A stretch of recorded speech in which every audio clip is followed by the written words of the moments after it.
provide high-quality educational access to students residing in rural areas and promote social welfare. In 2010, founded a brand devoted to providing coaching classes to students, followed by one of the largest and most loved edtechs in India, none other than founder of Adda 24/7, Mr. Anil Nagar. Let's hear them out. हार के जीतने वाले को बाजीगर कहते हैं. I guess Anil भाई ये आप पे ऐप चाहिए, राइट?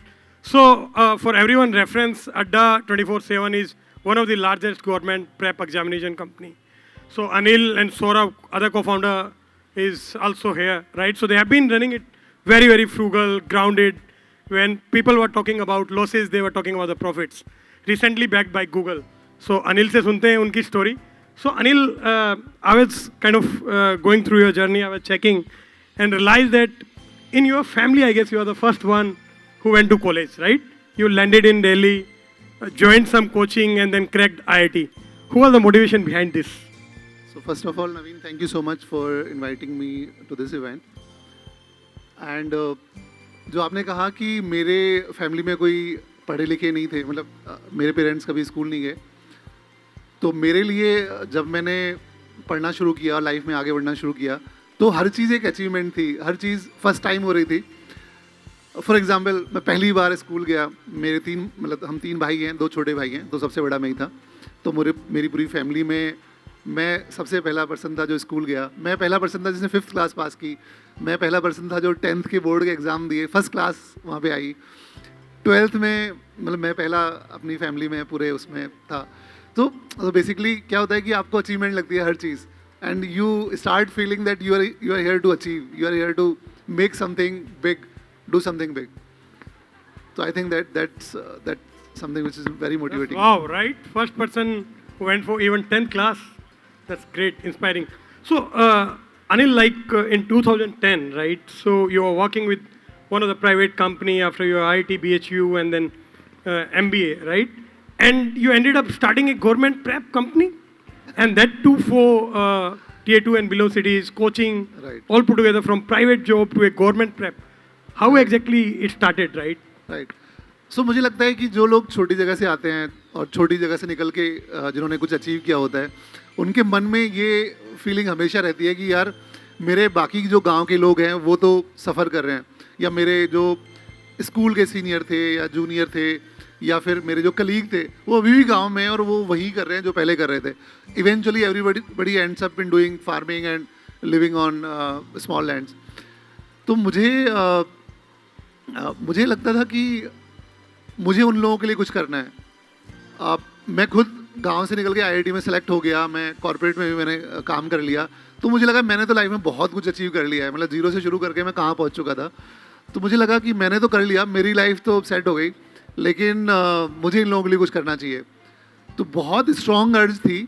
इनफैक्ट मैं कॉग्निजेंट में काम कर रहा था और कॉग्निजेंट मेरे लिए बहुत बड़ा अचीवमेंट था. मेरी सैलरी बहुत अच्छी थी. अगर मेरे पूरे ख़ानदान में देखें, मेरे पूरे एक्सटेंडेड उसमें देखें, तो उसका फ्रैक्शन भी नहीं कमाते होंगे. तो मैं वो सब कर रहा था, लेकिन एंड उस टाइम मुझे कॉग्निजेंट ने बोला कि तुम्हें यूएस जाना है for a long term project. तो मुझे लगा कि यार मैं अगर यूएस गया ना तो फिर वापस नहीं आने वाला. और जो एक मन में फायर है कि यार नहीं, मुझे ये सब नहीं करना, मुझे लोगों के लिए कुछ करना है, गांव के लोगों के लिए जो छोटी जगह से आते हैं, जो स्ट्रगल करते हैं, जिनको बेसिक एजुकेशन नहीं मिलती, उनके लिए कुछ करना है. तो ये मेरे लिए बहुत बड़ी कॉल थी to leave my job and start something fresh, शुरू से बिल्कुल जीरो से शुरू करना. और वो ऐसा टाइम था कि फंडिंग ये सब चीज़ें तो होती नहीं थी, इंटरनेट भी इतना नहीं था, 2010 की बात है, बट करना था. So I left my job and started career power. Career power is physical coaching, जिसमें हम फिजिकल क्लासरूम कोचिंग में बच्चों को एग्ज़ाम्स की तैयारी कराते हैं. और जो आपने क्वेश्चन पूछा कि वाई गवर्नमेंट टेस्ट प्रेप, मैं खुद आईआईटी से हूँ, बट ये सब छोड़ के मैंने बच्चों को बैंक की एग्ज़ाम की, बैंक क्लर्क, बैंक पीओ या टीचर्स की जो वैकेंसीज होती हैं उनकी तैयारी करानी शुरू की. तो उसका लॉजिक सिर्फ ये था कि जो लोग गांव से आते हैं, बिकॉज स्किलिंग का गैप है, तो उनको प्राइवेट सेक्टर में बड़ा डिफिकल्टी होती है जॉब लेने में, है ना, क्योंकि स्किल नहीं होती. ग्रेजुएशन कर ली, स्कूलिंग कर ली, सब कर लिया, जॉब नहीं लगती. बट गवर्नमेंट सेक्टर में क्या अच्छी बात है कि एग्ज़ाम है, एग्ज़ाम दो, एग्ज़ाम क्लियर करो, आपकी जॉब लग जाएगी. तो मुझे लगा इन लोगों की अगर मुझे रियली हेल्प करनी है तो इनको गवर्नमेंट टेस्ट प्रेप में मैं हेल्प कर सकता हूँ. इनफैक्ट मैं गांव में भी जब जाता था तो थोड़ा बहुत बच्चों को पढ़ाता था, तो मुझे लगा ये सही एरिया है, ये मेरा इंटरेस्ट का भी है, मुझे मजा आता था लोगों को पढ़ाने में।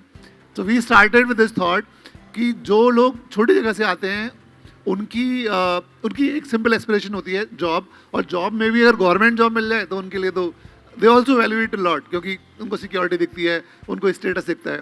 तो with that thought we started career power which was a physical coaching. We started from Noida, but उसके बाद फिर हमने पूरे इंडिया में अपने फिजिकल सेंटर्स खोले। सो बाई 2016 तक हम कैरियर पावर रन कर रहे थे, एंड उस टाइम हमारे 100 के आसपास ब्रांचेस थे all across India. That's wow, right? Sorry.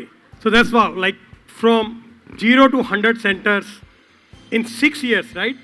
Multiple cities, multiple exams, right? But in 2017, all of a sudden, from offline, you decided to move completely online. And that was the time when there was hardly a belief that you can teach online. How come? Like, how you decided to take such a large risk? And especially when people are now talking about opening a offline center, acquiring center and so on. Sorry.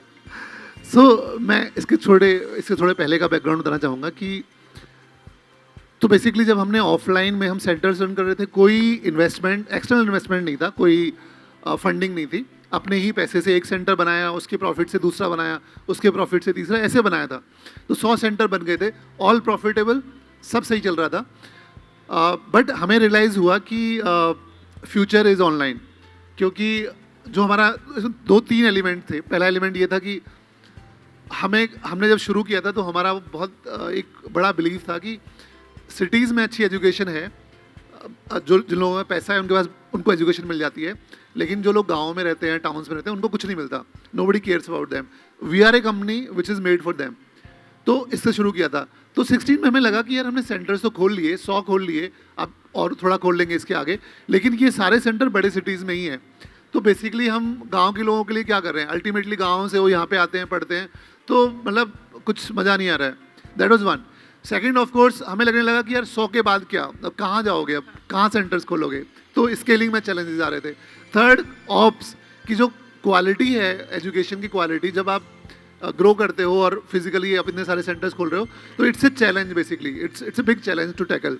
तो वो भी हमने लगा कि यार 100 ठीक है हम कर रहे हैं, but beyond that it's going to be a big challenge. इन सब चीज़ों को सोचते हुए हमने सोचा कि we should go online. But इसमें भी जो आई थिंक हमने डिफरेंट किया वो ये था बस कि हमने ये डिसीजन लिया कि हम ऑफलाइन को बंद करेंगे। And I can tell you, हमारा रेवेन्यू उस टाइम 30 करोड़ के आसपास रेवेन्यू करते थे हम, ऑल प्रॉफिटेबल। एंड हमने डिसीजन लिया कि अड्डा 24/7 शुरू करेंगे और ऑनलाइन पढ़ाएंगे और कैरियर पावर को बंद करेंगे। आई थिंक ये बड़ा डिसीजन था, and this was a big decision, मतलब one of the biggest decision in my life. Risky था बहुत ज़्यादा, क्योंकि जनरली टेंडेंसी होती है कि यार एक चीज़ चल रही है अच्छी, उसके साइड में कोई दूसरा शुरू कर लो, धीरे धीरे करके उसको बड़ा करो। तो हमें लगा कि यार अगर ऐसा करेंगे ना तो बहुत प्रॉब्लम है, ऐसा होने वाला नहीं है, क्योंकि ऐसे बहुत सारे लोग ट्राई करते हैं और जब तक आपका कंप्लीट 100% फोकस वहाँ पे ना हो तब तक होने वाला नहीं है। तो ये हमने रिस्क लिया, and eventually it worked out. So I was saying that since I have come from that background, मैंने बहुत बड़े बड़े इस तरह के रिस्क लिए हैं। जैसे ये काफ़ी बड़ा हो गया। 2016 teaching Tier 3 and below students completely online and closing your offline center, that too 100. Yes है। और मैं इसके पहले बताता हूँ आपको, इससे बड़ा रिस्क एक और लगेगा। तो जब मैं 12th मेरी कंप्लीट हो गई थी तो गांव में था मैं, और गांव में तो और मुझे ये समझ में आ गया था मुझे IIT का एग्ज़ाम करना है। अब गांव में कुछ होता नहीं है, तो मैंने अपने पेरेंट्स से बात की कि मैं जा रहा हूँ दिल्ली और एक एग्ज़ाम है IIT, उसकी तैयारी करूँगा, 1 साल बाद आऊँगा वापस IIT क्लियर करके। उनको पता भी नहीं था IIT क्या होती है, बट उन्होंने ट्रस्ट किया। तो यू एज्यूम दैट रिस्क कि यार आप घर से निकले, ठीक है, बस में बैठे रेलवे स्टेशन से दूसरे सिटी में, बस सिटी में गए, दिल्ली जैसी जगह में 1 साल तैयारी करके और IIT एग्ज़ाम क्लियर किया वहाँ पे रह के। सो आई थिंक एंड ऐसे मल्टीपल चीज़ें हैं जो की है। तो आई थिंक नवीन अच्छी चीज़ ये है, मतलब मेरे जैसे पर्सन के लिए, कि एवरीथिंग इज टू अचीव, मतलब आप कुछ भी कर रहे हो तो अचीव ही करोगे, खोने के लिए कुछ है नहीं, because you come from that background. और मुझे लगता है ये सबसे बड़ी चीज़ है कि जब आप इस एटीट्यूड के साथ चलते हो कि यार क्या होगा, वर्स्ट केस क्या होगा, राइट मैं तो गांव में था, वापस गांव पहुंच जाऊंगा इससे ज़्यादा कहाँ क्या होगा. I was watching one of your video. Once you landed in Delhi and then you went to one coaching. वहाँ पे एक लड़की ने पूछा, how can I help you, and you ran away. Truly, I actually ran out. I still remember that day. क्योंकि मुझे English बोलनी नहीं आती थी and वो क्योंकि I can tell you, so I will avoid. So that was a coaching institute near IIT Delhi, and it was so nice. बहुत अच्छा बना हुआ था and रिसेप्शन पे जो मैम बैठी थी, she was so beautiful, nice office, everything good. मैं गांव से आया था तो I just found myself in a totally मतलब different environment. I could not correlate with that, so I came out of that. थोड़ा मैं आधे घंटे बाहर बैठा, मुझे जाना ही था अंदर, फिर अपने आप को कलेक्ट किया, फिर मैंने कहा और जाते ही मैंने कहा मुझे एडमिशन लेना है. Just that. Wow, that's great. So COVID times, like there are companies, and they were all over, right? So they were sponsoring your web series, newspaper, billboards, and next unicorn and whatnot, right? Did you scared? No. So our journey has been completely organic. Offline में भी हमने organic ही किया था. हमारा पूरा business word of mouth से बना था. मुझे लगता है एजुकेशन एक ऐसा सेक्टर है जो वर्ड ऑफ माउथ और ट्रस्ट पे कम्प्लीटली बिल्ड हो सकता है. जब हम ऑफलाइन में करते थे तो एक बच्चा हमारे यहाँ से सेलेक्ट होता था, वो अगले साल पूरे गांव को लेके आ जाता था. And this also happens in online कि आप किसी एक बच्चे की जॉब लगा दो, एक को सेलेक्ट करा दो, एक की लाइफ बना दो, वो लेके आ जाएगा बहुत सारा. तो हमारा हमेशा से ऑर्गेनिक में बिलीफ रहा है. और इनफैक्ट कोविड टाइम में हम बहुत इम्पैक्ट हो गए थे. उल्टा था हमारे लिए. कोविड टाइम्स में जो K-12 सेगमेंट की कंपनीज थी या जिन्होंने उस सेगमेंट में एंटर किया था, उन लोगों का काफ़ी अच्छा था क्योंकि बच्चे घर पे आ गए थे और एक अपॉर्चुनिटी मिल गई थी कंपनीज को to reach out to those people. But हमारे लिए क्या था, हमारा ऑडियंस पहले से ही ऑनलाइन ही था कम्प्लीटली. बट कोविड के टाइम में एग्ज़ाम बंद हो गए थे, तो हम basically primarily government test web segment में हैं जहाँ शॉर्ट टर्म कोर्सेज होते हैं, 2-3 महीने के कोर्सेज होते हैं. तो एग्ज़ाम होने बंद हो गए, तो हमारा उल्टा हो गया. तो काइंड ऑफ हमें ऐसा लगा कि यार हमने क्या पाप कर दिया.